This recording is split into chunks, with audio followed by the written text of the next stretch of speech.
روزہ شاعر اسلام اور شاعر دین میں سے ہے۔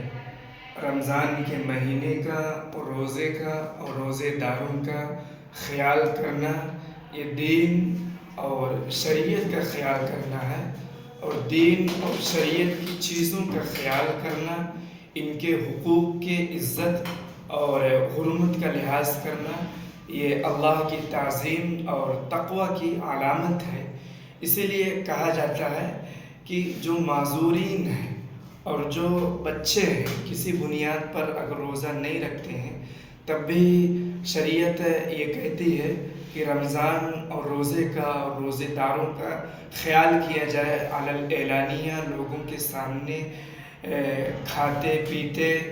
یا یہ کہ ایسی چیزوں ایسی حرکت کرتے ہوئے نہ پھرا جائے جو رمضان کے اور روزے داروں کے خلاف ہو۔ صفت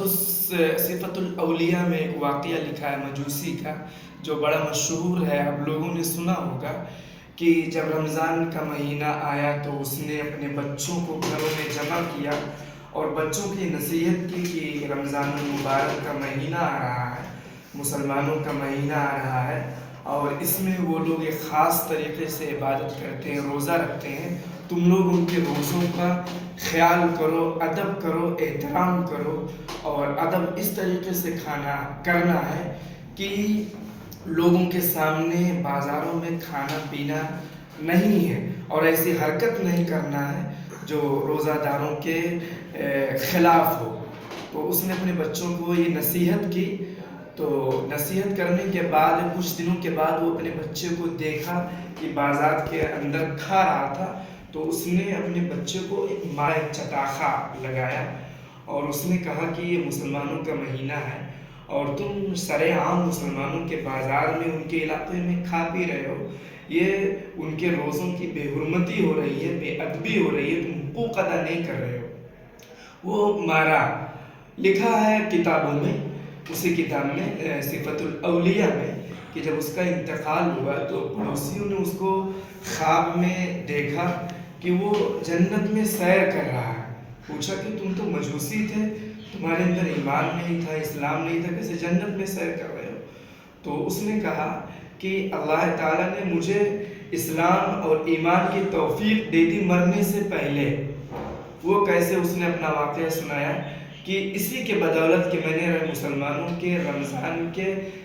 روزوں کا یہ کہ ادب کیا اور بچوں کو ادب کرنے کے لیے کہا بھی، اور اسی کی برکت سے مجھے اسلام کی اور ایمان کی توفیق ہو گئی۔ چنانچہ جب میرا انتقال ہونے لگا اس سے پہلے مجھے ایمان کی توفیق ہو گئی اور میں کلمہ پڑھا اور اسلام کی حالت میں میرا انتقال ہوا۔ تو شریعت یہ جو کہتی ہے کہ ہر چیز کا دار و مدار یہ اس کے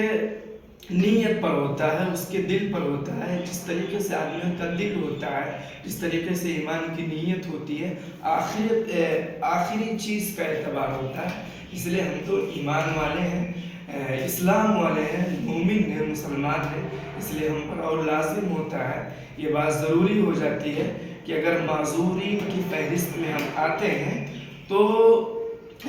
روزہ داروں کا، رمضان کا اور اللہ کی سب سے پاکیزہ اور سب سے بابرکت متبرک مہینے کا خیال کرتے ہوئے اس کا لحاظ کریں گے، اس کے حقوق کی ادائیگی کریں۔ اس کا جو رمضان المبارک کا جو حق ہے، پہلا حق یہ ہے کہ ہر اعتبار سے اللہ تعالیٰ کی عبادت اور اطاعت کے لیے اپنے آپ کو فارغ کر لے۔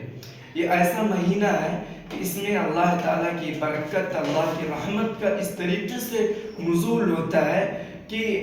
خواص کو چھوڑ دیجیے، آپ عوام کو دیکھیں گے کہ جس طریقے سے جو کبھی اللہ کی طرف رجوع نہیں ہوتے ہیں، جو کبھی اللہ کی یاد جن کو نہیں آتی ہے، ان لوگوں کو اللہ کی یاد اور اللہ کی طرف رجوع ہو جاتے ہیں۔ تو یہ اس بات کی شاہد ہے کہ اس مہینے میں اللہ کی رحمت اور برکت کا جس اعتبار سے برکات ہوتی ہے، اور دیگر مہینوں میں اس طریقے سے رمضان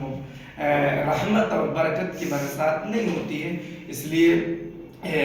اللہ تعالیٰ کی رحمت اور برکت سے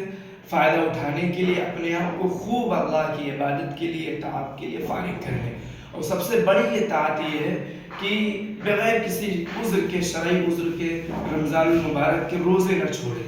دوسرے یہ کہ قرآن کریم کی تلاوت کریں، جتنا ہو سکے قرآن کریم کی تلاوت کریں۔ اس مہینے میں قرآن کا اور رمضان کا، ان دونوں کا جو تعلق ہے، قرآن رمضان کے بغیر اور رمضان قرآن کے بغیر، ان دونوں کا تصور نہیں ہو سکتا۔ اگر تصور ہوگا تو دونوں کا ساتھ ساتھ ہوگا۔ خود بھی تلاوت کریں، گھر والوں کو بھی تلاوت کا حکم کریں۔ یہ ایسا مہینہ ہے، بار بار یہ مہینہ